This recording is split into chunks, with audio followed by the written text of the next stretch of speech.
복에 대한 말씀 순기도와 함성 찬양. 마태복음 5장 3절 말씀. 심령이 가난한 자는 복이 있나니 천국이 그들의 것이며. 심령이 가난한 자는 복이 있나니 천국이 그들의 것이며.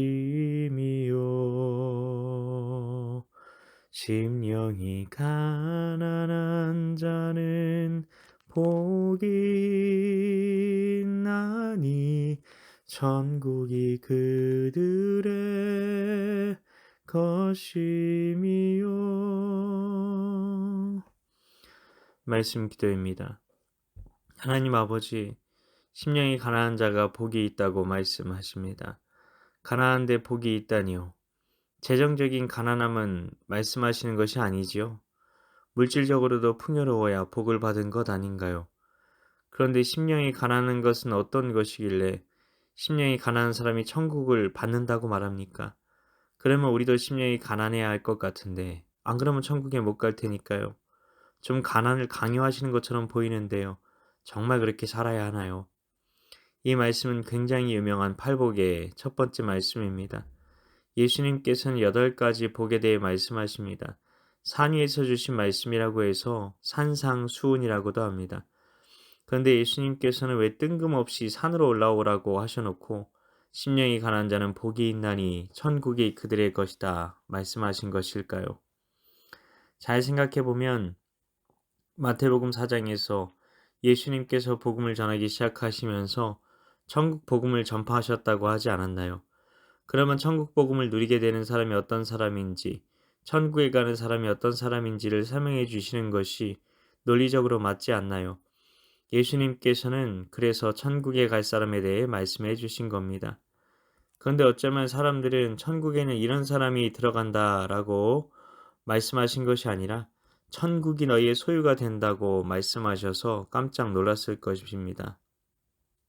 사람들은 천국에 들어가서 살기만 해도 좋겠다고 천국의 한 귀퉁이 집이라도 얻어서 거기서 임차인으로만 살아도 좋겠다고 생각할 것 같은 사람들에게 너희에게 천국의 소유권을 주겠다고 말씀하신 겁니다. 어떻게 천국이 우리의 소유가 된다는 것일까요? 정말 놀라운 말씀이 아닌가요? 우리가 구원을 받았다면 천국이 내 것이라는 생각을 할 수 있어야 한다는 겁니다. 집 없이 계속 월세나 전세로 떠돌아다녀야 하고 이사가 일상인 사람들이 있습니다. 그것이 현실입니다. 그런 집에 살면 내 집이란 생각이 들까요? 그런데 그런 사람들에게 하나님께서 선언하시는 겁니다. 내 집이 있어. 내 소유로 된 집이 있어. 바로 천국이 바로 내 집이야. 얼마나 많은 사람들에게 위로의 말씀, 소망의 말씀이 되었을까요? 예수님께서 다시 하늘로 올라가시기 전에 무엇이라고 말씀하셨습니까? 요한복음 14장 2절입니다. 내 아버지 집에 거할 곳이 많도다. 그렇지 않으면 너희에게 일렀으리라. 내가 너희를 위하여 거처를 예비하러 가노니. 너 살 집을 마련하러 가는 거야 라고 하신 겁니다. 그러면 어떤 사람들에게 하나님께서 천국을 소유로 주실까요? 심령이 가난한 자입니다. 이것이 시작입니다. 심령이 가난하다는 것은 무엇일까요? 가난하다는 말은 살림살이가 넉넉하지 못하다는 뜻이라고 국어사전은 말합니다. 마태복음에서 가난하다는 말은 누군가의 도움이 필요한 경제적인 상태에 있다는 뜻입니다.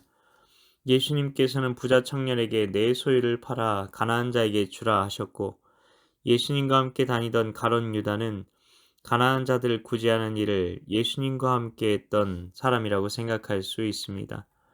가난한 사람은 양식에 대한 절실한 필요를 느끼는 사람입니다. 가난이 극도로 심해지면 결국 얻어먹기 위해 길로 나가야만 하는 상황이 되는 겁니다. 예수님께서는 우리에게 이런 굶주림과 목마름이 필요하다고 말씀하시는 것입니다. 구원에 대한 절박함, 절실함이 있는 사람이 천국을 하나님께서 유업으로 주길 원하시는데 그걸 받게 된다는 겁니다. 예수님께서는 병든 자에게라야 의사가 쓸데있다고 말씀하셨습니다. 건강한 자에게는 의사가 쓸데없다는 겁니다. 당연한 말을 뭐하러 하셨나 싶은데요. 어떤 문맥 속에서 이런 말씀을 하신 것입니까? 바리새인들은 자신이 깨끗하고 의롭다고 생각했습니다. 하나님의 말씀대로 사는 하나님을 기쁘시게 하는 참 백성들이라고 생각했습니다. 그런데 예수님께서 매국노인 죄인 세리의 집에서 식사를 하시는데 죄인들이 그 식탁에서 함께 식사를 하는 것을 본 겁니다. 이 때문에 바리새인들은 어떻게 예수님께서 죄인들과 함께 식사를 하실 수가 있느냐고 묻습니다. 이에 대한 대답이 바로 건강한 자에게는 의사가 쓸데없고 병든 자에게라야 쓸데있느니라는 말씀이었습니다. 정말 바리새인들이 의로워서 그런 말씀을 하신 것일까요?